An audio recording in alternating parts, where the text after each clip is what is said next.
Former Fed economist Claudia Sahm, and good friend of this programme over the years, joins us now for more. Claudia, wonderful to catch up with you. As you've said, maybe a challenge for Chairman Powell this week is to make sure that everyone stays around the 3 implied in the median dot. Can we just start with the dots themselves? Because I know you have thoughts on this.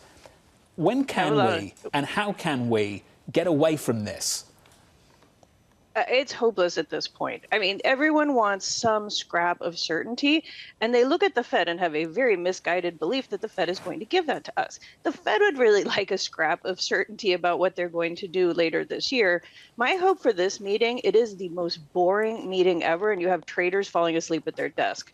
Like, we know they're not going to cut this week, and we better not see anything material change on that summary of economic projections. In particular, are we looking at likely 3 cuts or 2 cuts? Jay is absolutely, my reading of what he has said, he is a let's cut in June. He's got to keep it together.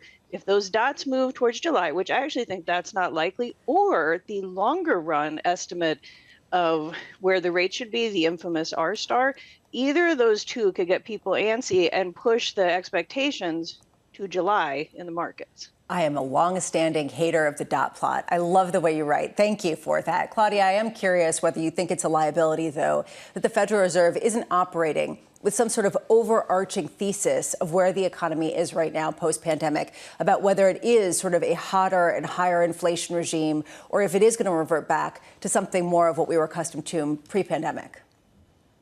My expectations of what the Fed is on track to do did not change last week. We had the second disappointing read on inflation.